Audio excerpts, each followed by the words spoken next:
संतान के अयोग्य बहनें संतान प्राप्त करें। भगवान ने जिस समय प्रथम बार इस सृष्टि की संरचना की, उस समय न माता का जन्म हुआ था और न ही पिता का। फिर इन दोनों के अभाव में सृष्टि का निर्माण कैसे हो? शास्त्रों का अभिमत है कि परमपिता परमेश्वर ने कुछ युवा युगल बनाए और उनकी उत्पत्ति अंडों से मानी जाती है। उन सभी अंडों का निर्माण पृथ्वी के संयोग से हुआ और वेद भी इसकी पुष्टि करते हैं। माता भूमि पुत्रो अहम पृथिव्याः, भूमि मेरी माता है और मैं पृथ्वी पुत्र हूं। इसलिए प्रथम सृष्टि को अमैथुनी सृष्टि माना जाता है। उसके पश्चात जो सृष्टि का विस्तार हुआ, उसमें माताओं का योगदान रहा, जो आज भी प्रवाहमान है।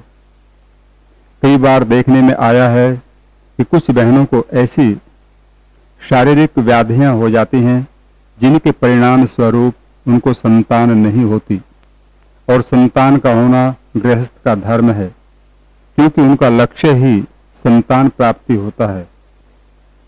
अब ऐसी अवस्था में संतान का न होना एक दुखद घटना माना जाता है, और जिन बहनों को संतान नहीं होती उनको परिवार और समाज के व्यक्ति अच्छी भावना से नहीं देखते, जबकि मानवता की दृष्टि से ऐसा व्यवहार करना अशोभनीय है। यह तो शरीर है, इसमें कब कौन सी व्याधि उत्पन्न हो जाए कोई भी नहीं जानता। ये सब अपने वश में नहीं है, और जिस समय उन व्याधियों को दूर करने के लिए प्रयास किया जाता है, उस समय भगवान की कृपा से उन रोगों की निवृत्ति भी हो जाती है। और देखने में भी आया है कि कुछ बहनों को काफी वर्षों के बाद संतान की प्राप्ति हुई है। स्वयं राजा दशरथ को ही संतान नहीं थी और काफी समय के बाद गृहस्थ का फल उन्हें मिला। लेकिन आज समाज के अंदर संतान के अभाव में कुछ बहनों का काफी उत्पीड़न किया जाता है। ऐसी बहुत सी बहनें हैं जो घुटन का जीवन जी रही हैं, जबकि उनका अपना कोई दोष नहीं है, तभी भी उनको नानाविध यातनाएं दी जाती हैं, और उन यातनाओं के पीछे नारी जाति का ही योगदान होता है। लेकिन अब उन बहनों को निराश होने की आवश्यकता नहीं है।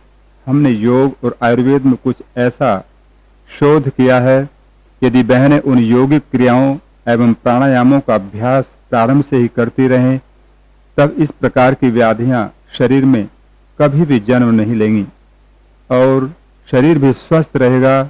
उन सभी योगाभ्यास एवं प्राणायामों की विशद जानकारी हम यहाँ पर दे रहे हैं, जिनका अभ्यास करते हुए बहनें इन सभी रोगों से छुटकारा प्राप्त कर सकती हैं। ओम